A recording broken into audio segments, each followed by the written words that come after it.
Всем здравствуйте! Сегодня я хочу посмотреть расклад. По-моему, я его смотрела в телеграм-канале.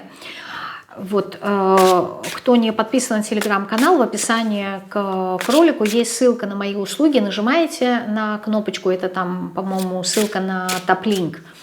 Вот, и в моих услугах в первом абзаце есть ссылка на телеграм-канал. Можете зайти, подписаться, там есть расклады.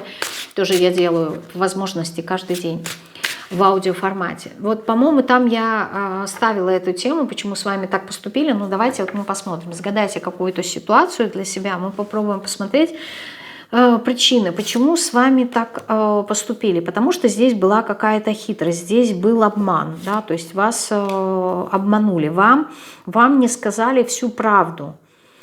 Не рассказали всю правду. Как будто бы... По поводу чего, да? По поводу развития ситуации, либо какой-то дальнейшей дороги. Почему? Здесь такое ощущение, что вот вы только как бы препятствовали бы этому пути, либо вот этой ситуации. То есть вы как будто бы каким-то образом вмешались бы в эту ситуацию. Да.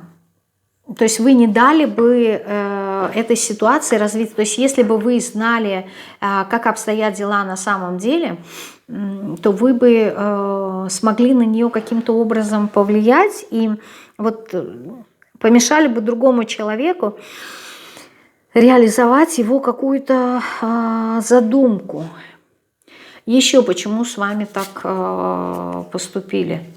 Ну, для кого-то здесь поступок был обоснован тем, что, ну, я тебя люблю, у меня есть тебе чувства, поэтому как-то вот, знаете, как некий формат заботы, да, то есть я о тебе забочусь, поэтому я поступлю именно так. И неважно, это плюс или минус, просто человек в этом осознал, что так будет лучше, вот так будет лучше, и я это лучше, он объясняет себе, он человек, объясняет себе поступком, что вот я тебя люблю, ты мне важен, ты мне близок, и я хочу так поступить только вот, не знаю, потому что я как-то забочусь о тебе.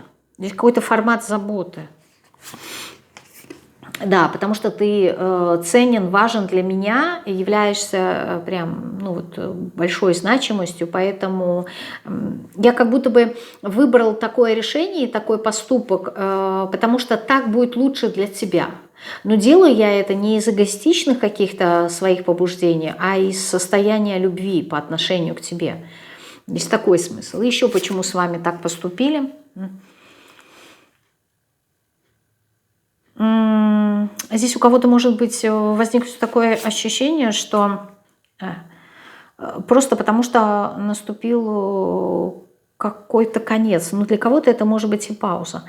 Да, и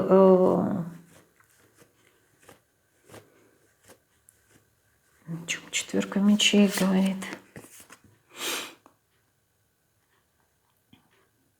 Ну, здесь действительно как будто бы только какая-то пауза, только какая-то точка, в общем, здесь была поставлена, которая говорит о том, что вот ты заслужила такого поступка. Вот здесь вот как будто бы как-то в негативном даже ключе. То есть если в предыдущем варианте здесь было как-то в позитивном, да, я люблю тебя, и поэтому я посчитала, допустим, что ты достойна чего-то лучшего, да, поэтому, ну, вот такой поступок. То здесь вот как-то в негативном ключе идет.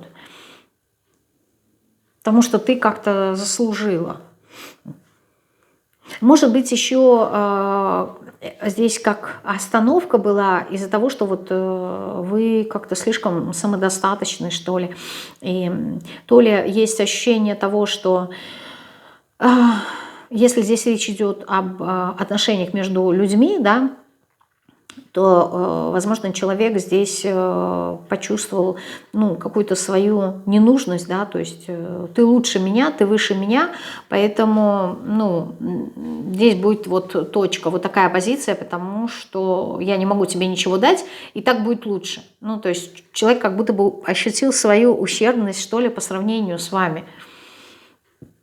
Ну, и одновременно здесь ощущается какое-то вот наказание, да, то есть я тебя наказываю, может быть, каким-то молчанием, Вот, потому что, ну, ты слишком хороша, да, то есть вот здесь вот это негативное ощущается, что ты слишком хороша, ты слишком самодостаточна. И я с этим ничего не могу поделать, да, я не могу как-то вот тобой управлять, мне это сложно, вот поэтому я поступаю вот именно так. Еще почему с вами так поступили? Ну, кто-то сманипулировал, да, кто-то здесь сманипулировал. Почему?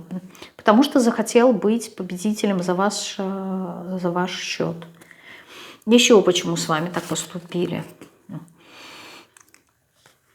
Девятка жезлов. Как будто бы, знаете, какой-то бумеранг из прошлого. Потому что, возможно, где-то в прошлом когда-то вы как-то поступили, не знаю, либо с другим человеком, либо с этим человеком аналогично. Ну, то есть здесь вот как бумеранг идет, да, то есть ты меня как-то вот убила, да, и теперь тебе идет возврат, да, то есть я тебе возвращаю. То есть вы как будто бы... Ну, здесь не то чтобы месть, а как будто здесь ощущение того, что человек хотел показать вам, каково это было ему, да, то есть насколько ему было больно когда-то от вашего поступка, вот теперь ощути это на себе, вот что-то такое. Ну и последняя карта, да, почему с вами так поступили, потому что человеку было больно, да, и вот, возможно, то ли вы попали под горячую руку, то ли человеку было больно, и, ну, здесь не знаю, может быть, не подумал человек, да, то есть вот как-то, знаете, как самая лучшая защита – это нападение. Вот и человек как будто бы напал на вас просто потому, что защищался. Защищался. Потому что человек здесь не готов был пойти дальше, как-то в будущее развивать ситуацию в дальнейшем. Ну, то есть у человека есть здесь какая-то травма, он был не в ресурсе. И поэтому он так с вами поступил, потому что он не готов был идти в развитие. Может быть, он вам даже и говорил про это, да, но вы как-то вот верили, что сможете помочь человеку, вот, и прикладывали усилия, и он здесь как-то не очень хорошо с вами поступил, но это было как-то вот как... не знаю, как реакция защитная в том, что я тебе говорю, а ты меня не слышишь, да, вот услышь меня, а вы не слышите, поэтому я сделаю, ну, тебе больно, то есть поступлю вот так, как поступлю, да, чтобы было понятно, что нету здесь развития в дальнейшем, да, по тройке жезлов. Как-то вот такие вот варианты, я специально скидала несколько, да, может быть, кто-то услышит в этом что-то свое, да, чтобы не было вот как только один вариант. Всем пока-пока.